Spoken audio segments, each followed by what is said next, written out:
અને આ આમ આદમી પાર્ટી જે ગુજરાતના સમાજોના ભાગલા પાડવાનો પ્રયાસ કરે છે, એના મોડા સાચા શું છે એ લોકો સમક્ષ મૂકવા છે. તે માટે આમ આદમી પાર્ટી છોડીને અનેક લોકો આજે ભારતીય જનતા પાર્ટીમાં જોડાયા છે. આ બધા આદિવાસી દુશ્મનોને અને આદિવાસીઓના વિકાસને જેને રૂંધવાનો પ્રયાસ કર્યો, એવા સૌ લોકોએ આપણા મોદી સાહેબ ઉપર તમામ પ્રકારે એમને રોકવાની કોશિશ કરી લીધી, પણ ગર્વ કેમ ના થાય? ગુજરાતમાં આપ સાફ થવાનું અથવા સાફ કરવાનું શરૂ થયું છે કે શું? પહેલા સૌરાષ્ટ્ર અને હવે આદિવાસી વિસ્તારોમાં જે કંઈ ગતિવિધિઓ ચાલી રહી છે તેને જોતા ચોક્કસ કહી શકાય કે ગુજરાતના રાજકારણનું ચિત્ર 2027ની વિધાનસભાની ચૂંટણીમાં આપ વગરનું જોવા મળે તો પણ ના નહીં.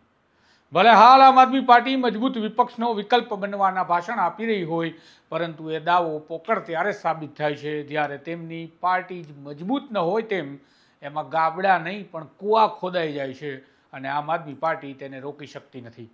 વિગતે વાત કરીએ, નાયબ મુખ્યમંત્રી હર્ષ સંઘવીએ આજે રાજકારણનો માસ્ટર સ્ટ્રોક મારી નબળી જગ્યા પર ભાજપની ગાડીને ફરી પાટે ચઢાવવાનો પ્રયાસ કર્યો તેના વિશે. નમસ્કાર, હું છું આપની સાથે તુષાર બસિયા. આપ જોઈ રહ્યા છો સ્વમાન. ગુજરાતના રાજકારણમાં ભાજપ અને કોંગ્રેસ સિવાય હંમેશા ત્રીજો કોઈ પક્ષ ટકી શક્યો નથી. ત્યારે આમ આદમી પાર્ટીએ 2022ની વિધાનસભા ચૂંટણીમાં આમ આદમી પાર્ટીના ધારાસભ્યો 5 ચૂંટી લાવી અને મજબૂત વિપક્ષનો વિકલ્પ બનવાનો દાવો કરવા લાગી હતી. જીત્યાના થોડા સમય બાદ આપમાં ભંગાણ થયું અને ભૂપત ભાયાણી વિસાવદરના ધારાસભ્ય પદેથી રાજીનામું આપી ભાજપમાં જતા રહ્યા હતા. આટલું ઓછું હતું ત્યાં બોટાદના ધારાસભ્ય ઉમેશ મકવાણાએ પણ આપને અલવિદા કહી દીધું. પરંતુ વિસાવદરથી ગોપાલ ઇટાલિયાની જીત બાદ ફરી આમ આદમી પાર્ટીએ વિસાવદરવાડી કરવાનો નારો આપી ગુજરાતમાં પોતાને મજબૂત બનાવવાનો પ્રયાસ કર્યો હતો. પરંતુ એ દાવાની વચ્ચે આમ આદમી પાર્ટીના નેતાઓ એક બાદ એક પાર્ટી છોડવા લાગ્યા અને આમ આદમી પાર્ટી પર ગંભીર આરોપ મૂકવા લાગ્યા હતા. જેમાં કરશન બાપુ ભાદરકા કોંગ્રેસમાં ગયા, જ્યારે રાજુ કરપડા હજુ ખેડૂત સંકલ્પ યાત્રાની તૈયારી કરી રહ્યા છે. આ બધી બાબતોની કળ આમ આદમી પાર્ટીને વળે તે પહેલાં જ નાયબ મુખ્યમંત્રી હર્ષ સંઘવીએ આજે ભરૂચના નેત્રંગ ખાતે આદિવાસી ગૌરવ સંમેલનમાં હાજરી આપી હતી, જ્યાં તેમણે રાજકીય માસ્ટર સ્ટ્રોક માર્યો હોય તેમ આપમાં મોટું ભંગાણ કરી નાખ્યાના સમાચાર છે. નાયબ મુખ્યમંત્રીએ જાહેરાત કરી હતી કે ઝઘડિયા બેઠકના ગત ચૂંટણીના ઉમેદવાર ઉર્મિલાબેન ભગત સહિતના પ્રભારીઓ અને તાલુકાના પ્રમુખ પોતાની ટીમ સાથે આમ આદમી પાર્ટીથી કંટાળી પાપમાંથી બહાર નીકળ્યા છે અને ભાજપમાં જોડાયા છે. અહીંયા મહત્વની વાત એ છે કે હર્ષ સંઘવીએ એવી વાત પણ કરી હતી કે આ લોકો તેમની પાસે આવ્યા ત્યારે તેમણે કહ્યું કે અમારે ભાજપમાં જોડાઈને કોઈ હોદ્દા નથી જોઈતા, પણ અમારે ભાજપમાં જોડાઈને ખરા અર્થમાં આદિવાસી સમાજની સેવા કરવી છે. કારણ કે આમ આદમી પાર્ટી ગુજરાતમાં સમાજના ભાગલા પાડવાનો પ્રયત્ન કરે છે અને તેમને અમારે ખુલ્લા પાડવા માટે ભાજપમાં જોડાવું છે. અને આજે તો ખૂબ આનંદનો દિવસ છે કે નેત્રંગ ખાતે આદિવાસી ગૌરવ સંમેલનમાં ખૂબ મોટા પાયે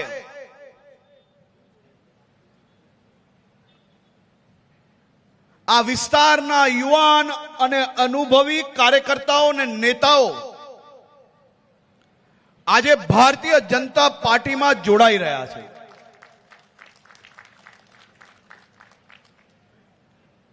આજે નેત્રંગ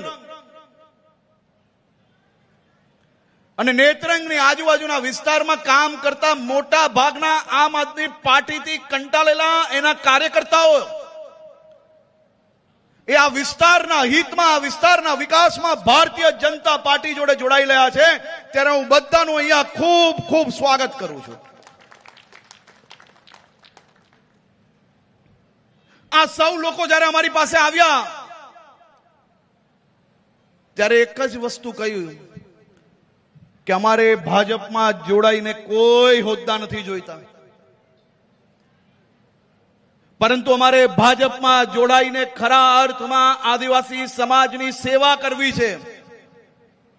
અને આ આમ આદમી પાર્ટી જે ગુજરાતના સમાજોના ભાગલા પાડવાનો પ્રયાસ કરે છે, એના મોડા સાચા શું છે એ લોકો સમક્ષ મૂકવા છે. તે માટે આમ આદમી પાર્ટી છોડીને અનેક લોકો આજે ભારતીય જનતા પાર્ટીમાં જોડાયા છે. આજે ઉર્મિલાબેન ભગત ઝઘડિયા વિધાનસભાના ઉમેદવાર હતા. આમ આદમી પાર્ટીમાં એમને હજારો મત મળેલા. ઉર્મિલાબેન ભગત એ સારા કાર્યકર્તા છે અને ઉર્મિલાબેન ભગતને બી આજે ભારતીય જનતા પાર્ટીમાં જોડી રહ્યા છે. આમ આદમી પાર્ટીના પ્રભારી ઝઘડિયા વિધાનસભાના શ્રી પંચાલ અનંતકુમારનું બી ભારતીય જનતા પાર્ટીમાં સ્વાગત છે. કિરણભાઈ વસાવા વાલિયા તાલુકાના આમ આદમી પાર્ટીના પ્રમુખે એમની આખી ટીમ જોડે આમ આદમી પાર્ટીમાંથી વિદાય લીધી છે. અરુણભાઈ વસાવા વાલિયા તાલુકાના આમ આદમી પાર્ટીના પ્રભારીએ એમના મિત્રો જોડે આજે આ પાપમાંથી બહાર આવીને આ દેશ અને રાજ્યની સેવા કરનાર ભારતીય જનતા પાર્ટીમાં એમનું સ્વાગત કરું છું. મગનભાઈ, નિર્મિતભાઈ, અંકિતભાઈ, નિર્મનભાઈ, સુરેશભાઈ, યોગેશભાઈ, જતીનભાઈ, અરવિંદભાઈ, કૌશિકભાઈ, વિવકભાઈ અને આ તો ખૂબ લાંબી યાદી છે ભાઈ.